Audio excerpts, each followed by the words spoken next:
haven't told many people this, but in my head, I've got thousands of secret worlds all going on all at the same time. I'm also autistic. People tend to diagnose autism with really specific checkbox descriptions, but in reality, there's a whole variation as to what we're like. For instance, my little brother, he's very severely autistic. He's nonverbal, he can't talk at all, but I love to talk. People often associate autism with liking maths and science and nothing else, but I know so many autistic people who love being creative.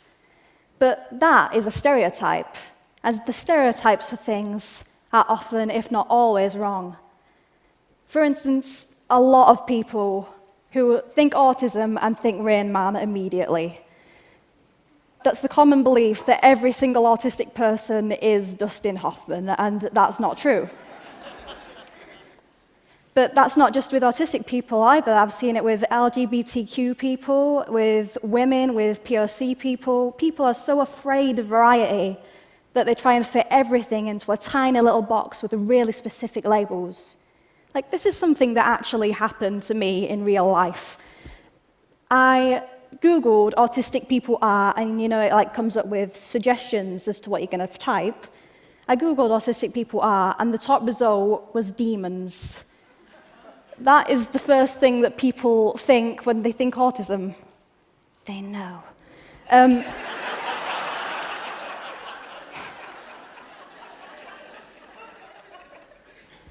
One of the things I can do because I'm autistic, it's an ability rather than a disability, is I've got a very, very vivid imagination.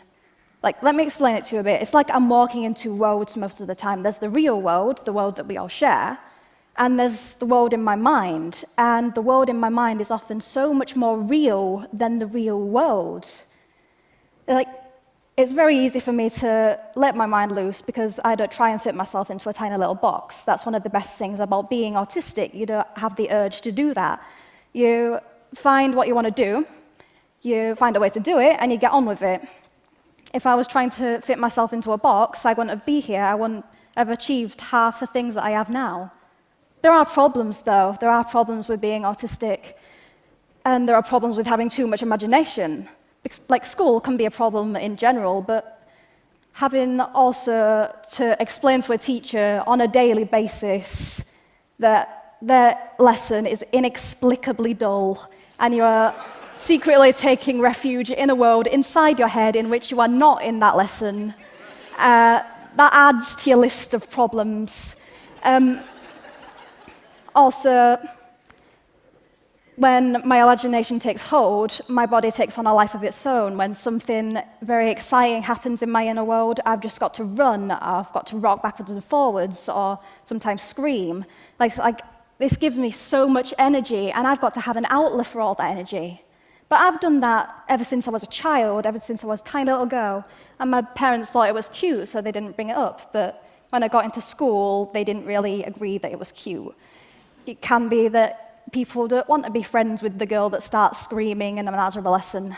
And this doesn't normally happen in this day and age, but it can be that people don't want to be friends with the autistic girl. It can be that people don't want to associate with anyone who or can't fit themselves into a box that's labelled normal. But that's fine with me, because it sorts the wheat from the chaff, and I can find which people are genuine and true, and I can pick these people as my friends. But if you think about it, what is normal? What does it mean? Imagine if that was the best compliment you ever received. Wow, you are really normal. Compliments are, you are extraordinary, or you step outside the box, you're amazing. So if people want to be these things, why are so many people striving to be normal? Why are people pouring their brilliant individual light into a mold? People are so afraid of variety that they try and force everyone, even if people who don't want to or can't, to become normal.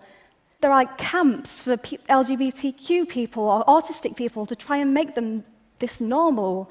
And that's terrifying that people would do that in this day and age. All in all, I won't trade my autism and my imagination for the world. Because I am autistic, I've presented documentaries for the BBC. I'm in the midst of writing a book. I'm doing this. This is fantastic. And one of the best things that I've achieved, that I consider to have achieved, is I've found ways of communicating with my little brother and sister, who, as I've said, are non-verbal, they can't speak. And people would often write off someone who's non-verbal, but that's silly because my little brother and sister are the best siblings that you could ever hope for. They're just the best, and I love them so much, and I care about them more than anything else. I'm going to leave you with one question. If we can't get inside the person's mind, no matter if they're autistic or not, instead of punishing anything that strives from normal, why not celebrate uniqueness and cheer every time someone unleashes their imagination? Thank you.